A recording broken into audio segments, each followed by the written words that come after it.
সুপ্রভাত সকলকে। ইতিহাসের পাতায় আরও একবার প্রত্যেককে স্বাগত জানাই।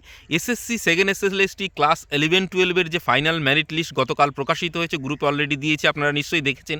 তো সেইখানে কী কী অসঙ্গতি বা কী কী সমস্যা রয়েছে এবং কীভাবে র্যাঙ্কিং হয়েছে সেটা নিয়ে কথা বলবো।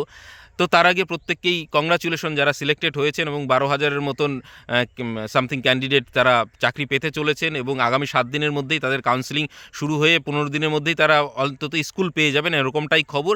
যা আপডেট আসবে আমি গ্রুপে দিয়ে দেবো, কমেন্ট সেকশনে লিঙ্ক দেওয়া থাকলো, সেখানে গিয়ে যুক্ত হয়ে থাকতে পারেন। ফার্দার যে কোনো আপডেটের জন্য সবটাই পেয়ে যাবেন। আর ওয়েবসাইট তো রয়েছে, অফিসিয়াল ওয়েবসাইট, সেটা ভিজিট করুন। এইবার বলি যে প্যানেল আমি যতটুকু যা দেখতে পারলাম সেইখানে কিন্তু যে মাল্টিপল র্যাঙ্কিং হয়েছে না সিঙ্গেল র্যাঙ্কিং হয়েছে, এখানে কিন্তু দুটোই হয়েছে। কারো কারো ক্ষেত্রে মাল্টিপল র্যাঙ্কিং হয়েছে, কারো কারো ক্ষেত্রে সিঙ্গেল র্যাঙ্কিং হয়েছে। এইটা কীভাবে করলো আমি জানি না। যেরকম ধরুন একজন ক্যাটাগরির ক্যান্ডিডেট, সে যদি জেনারেলে র্যাঙ্ক করে, তার নির্দিষ্ট ক্যাটাগরিতে র্যাঙ্ক করা উচিত। তো সেই জায়গায় কিন্তু সবার ক্ষেত্রে হয়নি।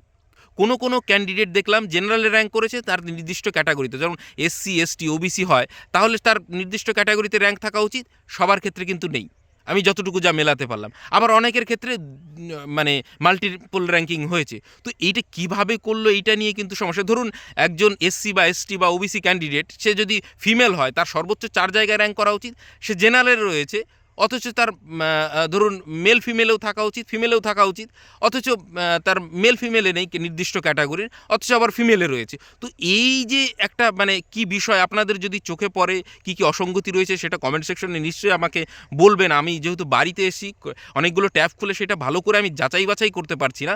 আমি কলকাতায় ফিরে সেটা আরও ভালো করে দেখবো। এবং অনেক ইন সার্ভিস কিন্তু বাদ গিয়েছে, এমন নয় যে ইন সার্ভিস পাস করলেই ফুল মার্ক দিয়ে হয়েছে, এমন না। অনেক ইন সার্ভিসকে দেখলাম যারা খুব নগণ্য, মানে ভাইভাতে নগণ্য মার্ক দেওয়া হয়েছে, অনেক ইন সার্ভিস বাদ গিয়েছে। তো তাদের ভবিষ্যৎ কী হবে? দেখুন, দুর্নীতি হয়েছে এবং অ্যাবসলুট ট্রুথ আমরা কোনোদিনও জানতে পারবো না কে যোগ্য কে অযোগ্য। তো যতটা সংশোধন করা যায়, যতটা মানে কমিয়ে আনা যায়, সেটা আমাদের প্রচেষ্টা থাকা উচিত বা সরকারের প্রচেষ্টা থাকা উচিত। তো সেই জায়গায় দাঁড়িয়ে যারা যোগ্য শিক্ষক, তারা যদি আবার পুনরায় এর মধ্যে দিয়ে বঞ্চিত হয়, তাহলে আর একটা আওয়াজের সৃষ্টি হবে। যারা চাকরি পেল না, তাদের ভবিষ্যৎ কী হবে? অলরেডি চাকরি করছিল।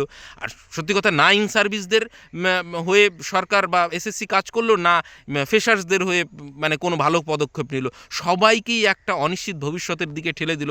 জানি না, এবং যা মোটামুটি প্যানেল দেখে বোঝা যাচ্ছে, সেখানেও কিন্তু অসঙ্গতি থাকার সম্ভাবনা রয়েছে।